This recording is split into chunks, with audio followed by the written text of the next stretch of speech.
Thank you for tuning in to the GSMC Basketball Podcast presented by the GSMC Sports Network.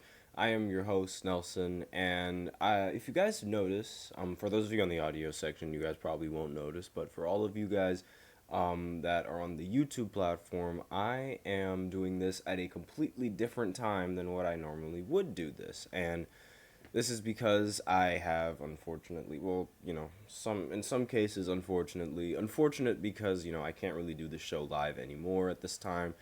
Um, I've been summoned for jury duty. So, yeah, that's about all I can tell you and reveal to you guys because I have no idea what's going to happen in jury duty. So, this is before the jury duty, and, I still have to do the segments. I still have to give you guys some basketball news, and that's exactly what I'm going to do. So, I'm going to be handling this in just videos, just so basically, just literally not doing a live, just uploading the videos one by one. So, this is obviously going to be the first segment, and the first segment is going to all be starting about talking about Jimmy Butler and how an NBA insider says he will be traded. Like, there's no denying it. Like, you will.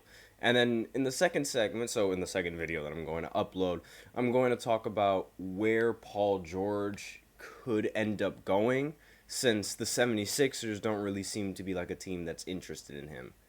Then in the third segment, we are going to go over, we're going to shift our focus to the WNBA, and we're going to talk about Angel Reese and her game between the Indiana Fever, where they ended up coming back, and she recorded another double-double in this outing. So we're going to talk a little bit about that.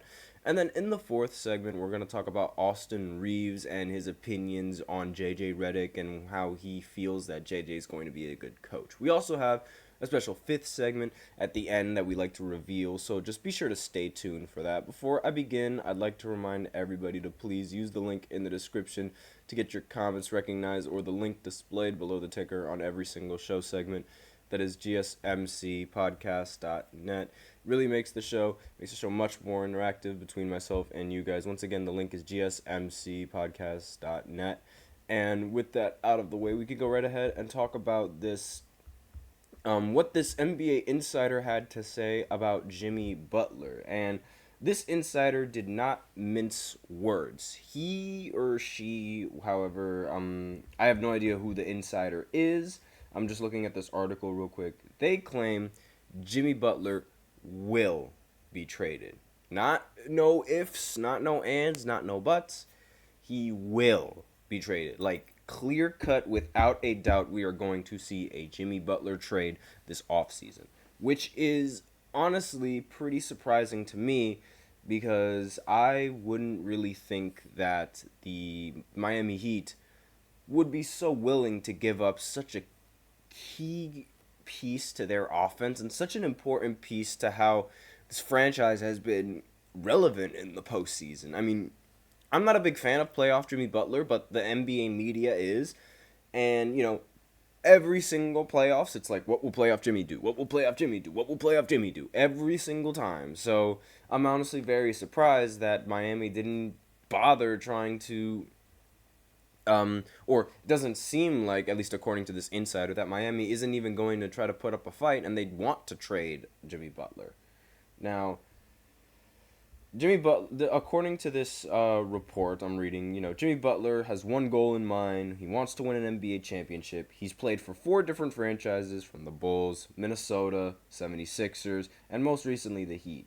He reached the Eastern Conference semifinals with the Bulls in 2013 and 2015 under Tom Thibodeau, and again in 2019 with Brett Brown in Philadelphia.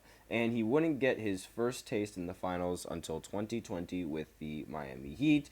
He fell short, and everyone knows the story of Jimmy Butler. He fell short in that finals run. Then they decided to try again. They lost really early in the playoffs. Then they make it really far in the playoffs again, solidifying Jimmy Butler as not playoff Jimmy as not a myth.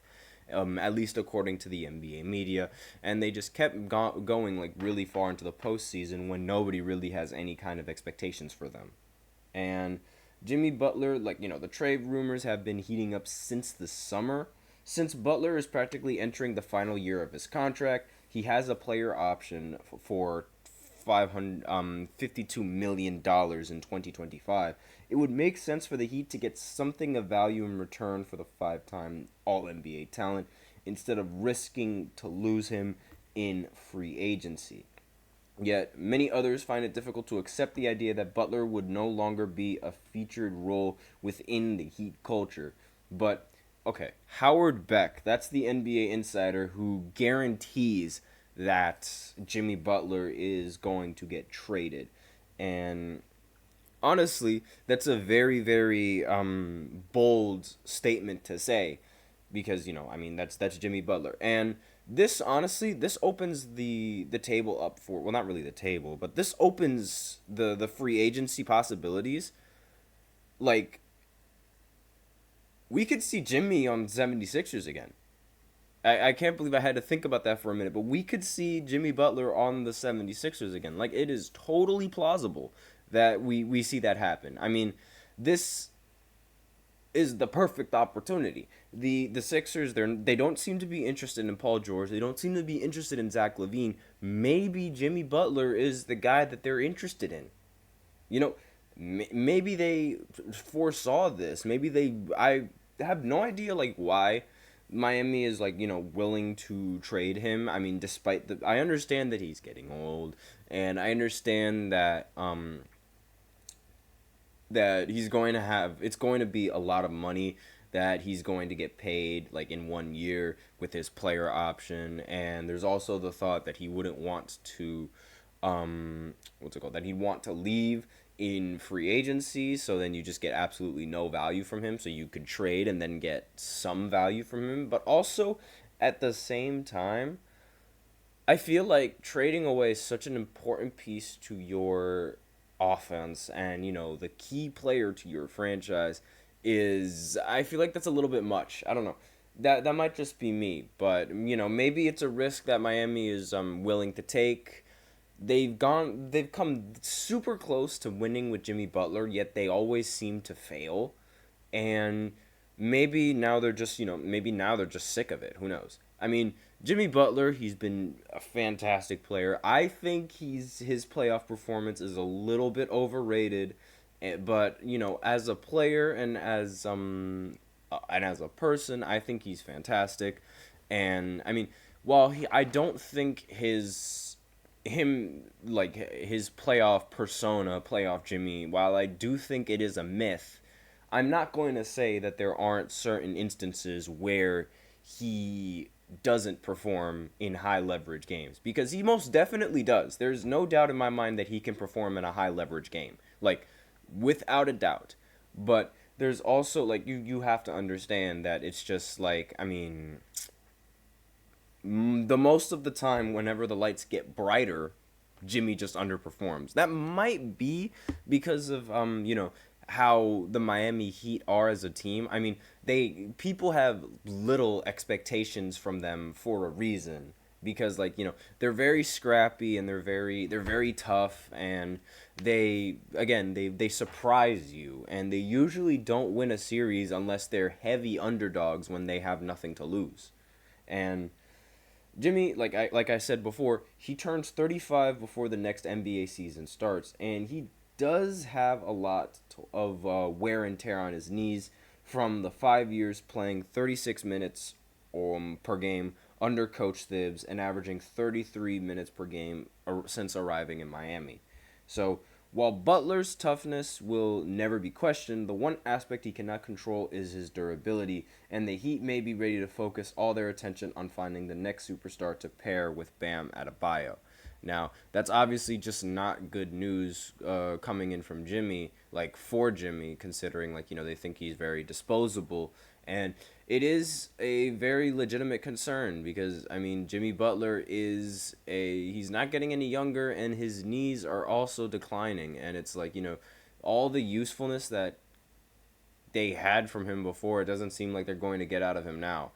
And as sad as it is, that's really just how it's going to go with Jimmy. So it's now or never at this point. It's like James Harden. I mean, we remember how much of a dominant player James Harden was before he had his hamstring injury. Then once he had his hamstring injury, he just wasn't the same. He wasn't as explosive, and he's nowhere near the same scorer that he was when before the hamstring injury. So before Jimmy takes a huge injury, this I feel like it makes sense um for this to happen. I know I said like it's really difficult for me to understand trading away your best player, but I mean, I guess it's a risk, and I don't really like taking that risk, and especially like if you're Miami, where it's like I'm not entirely sure who would be open to trade. Like, let me know in the comments, where do you think Jimmy Butler would be open to even get traded to, and where do you think the Miami Heat are willing to trade Jimmy Butler to, while at the same time expect to get a lot of value coming in from Jimmy. Like, I don't see it, and I just don't see a single team that could do that. That's just me though. I mean, I just, not off the top of my head, I can't really think of a team that is willing to negotiate in a trade for Jimmy Butler. I genuinely cannot. Other than the 76ers, where they're in like a win now mentality, and like, I mean, Joel Embiid, he misses Jimmy Butler so badly. And honestly, like that really is like, the best fit for him. The only problem is that he's going to get paired up with someone who gets injured just as much as he does. And that really, really seems like a recipe for disaster for the 76ers. Like, I mean, pairing those two players up together, I mean, while it is great and it could have worked, like, years ago, they get injured too much. And I'm not entirely sure if it's going to work. But I digress. We'll see. And maybe, I definitely feel like, the strongest team for him is going to be the 76ers. So with that, especially since they're not interested in Paul George. So speaking of Paul George, we are out of time for this first segment, so I will go ahead and go into the second segment, where I talk about the possibilities of where Paul George could go in this free agency. So be sure to, since this isn't a live, be sure to go ahead and click on to the next video and see exactly my opinions on that. So again, be sure to just go ahead and watch the next video. And it's very difficult to do these transitions when I know they're just videos. And yeah, the second segment, we're going to talk about where Paul George goes. So be sure to stay tuned. I'll be right back.